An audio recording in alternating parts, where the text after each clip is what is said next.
Assalamualaikum warahmatullahi wabarakatuh. Salam kenal dan salam sehat untuk kita semua. Saya Dr. Dian Pramesti, spesialis andrologi, konsultan fertilitas dan endokrinologi reproduksi dari Fakultas Kedokteran Universitas Airlangga.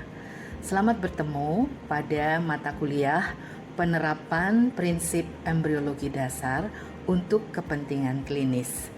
Pada mata kuliah ini kita semua akan bisa belajar tentang perkembangan embriologi, khususnya organ reproduksi dan kelainan-kelainan kongenital apa saja yang mungkin terjadi pada saat perkembangan embriologi tersebut.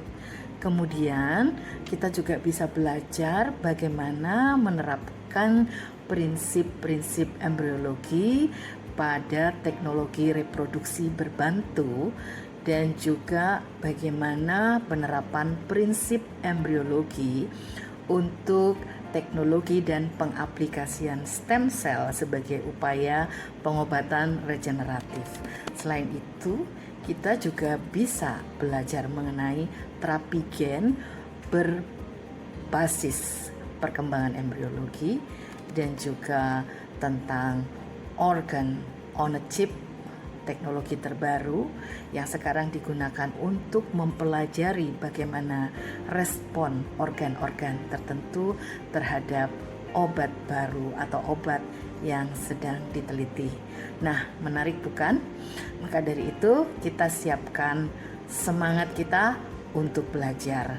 Pada mata kuliah ini kita semua akan dibimbing oleh dosen-dosen yang sangat mumpuni di dalam bidangnya. Yang pertama yaitu Dr. Berliana Hamidah, Magister Kesehatan. Beliau ahli genetika. Yang kedua adalah Dr. Ria Margiana, Magister Biomedik yang baru saja lulus juga menjadi seorang spesialis andrologi, dan saya sendiri. Yuk kita mulai saja dengan topik yang pertama. Selamat belajar. Mata kuliah atau kursus penerapan prinsip embriologi dasar untuk kepentingan klinis dirancang untuk memberikan pemahaman mendalam tentang penerapan prinsip-prinsip embriologi dasar dalam konteks klinis. Mahasiswa akan mempelajari bagaimana mekanisme dasar perkembangan embrio dapat diterjemahkan ke dalam aplikasi klinis, baik dalam hal diagnosis dan pengobatan penyakit, pengelolaan kelainan perkembangan, maupun teknologi reproduksi berbantu. Fokus kuliah ini mencakup berbagai topik seperti pembentukan dan perkembangan organ, khususnya organ reproduksi, kelainan kongenital pada organ reproduksi, serta perkembangan teknologi reproduksi dan pengobatan regeneratif. Embriologi adalah sebuah bidang ilmu yang tidak hanya menjadi dasar penting bagi pemahaman tumbuh kembang manusia, tetapi juga berperan kunci dalam berbagai inovasi klinis yang terus berkembang. Dalam dunia kedokteran modern, pengetahuan embriologi memiliki aplikasi luas yang mencakup teknologi terbaru seperti stem cell dan rekayasa jaringan, hingga penggunaan sistem organ on a chip untuk pemodelan penyakit.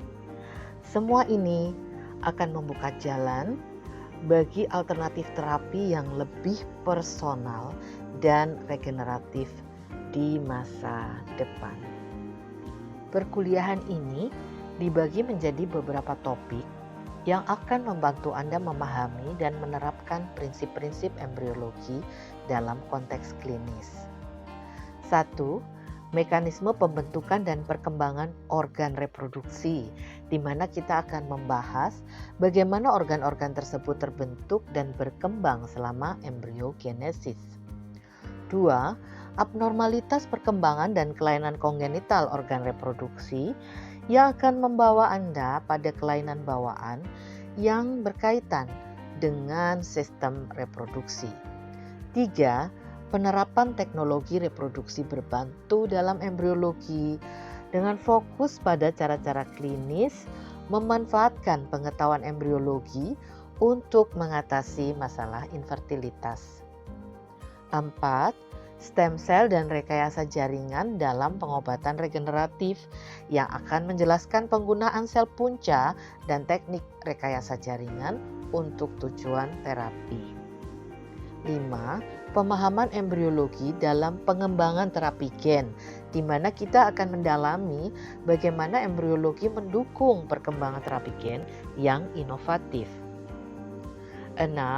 Pemodelan penyakit menggunakan sistem organ on a chip yang akan menunjukkan bagaimana teknologi ini memungkinkan simulasi perkembangan penyakit dan uji terapi pada sistem miniatur organ. Setiap topik dirancang untuk memberikan pemahaman mendasar dan aplikatif sehingga Anda dapat menghubungkan konsep dasar embriologi dengan praktik klinis modern. Saya berharap kuliah ini tidak hanya akan memperluas wawasan Anda tentang embriologi, tetapi juga memberikan inspirasi untuk mengembangkan solusi inovatif dalam bidang medis. Setelah mengikuti kuliah ini, mahasiswa diharapkan mampu 1. Memahami dan menjelaskan mekanisme dasar pembentukan dan perkembangan organ reproduksi. 2. Mengidentifikasi abnormalitas perkembangan dan kelainan kongenital pada organ reproduksi. 3. Menganalisis penyebab dan mekanisme terjadinya kelainan perkembangan, terutama yang berkaitan dengan sistem reproduksi, serta implikasinya dalam klinis. 4. Menjelaskan prinsip dasar teknologi reproduksi berbantu, misalnya fertilisasi in vitro atau in vitro fertilization, dan menerapkan pemahaman tentang embriologi untuk mengoptimalkan hasil klinis dalam pengelolaan infertilitas. 5. Menjelaskan potensi stem cell dalam terapi regeneratif dan mendiskusikan bagaimana prinsip-prinsip embriologi mendasari inovasi dalam rekayasa jaringan dan pengembangan organ buatan. 6. Memahami dasar-dasar embriologi molekuler yang digunakan dalam pengembangan terapi gen, serta bagaimana mutasi genetik dan teknologi pengeditan gen dapat diterapkan untuk pengobatan penyakit genetik. 7. Mahasiswa mampu menjelaskan bagaimana sistem organ on a chip digunakan sebagai model untuk mempelajari perkembangan penyakit, serta bagaimana teknologi ini memanfaatkan prinsip-prinsip embriologi dalam simulasi fungsi organ.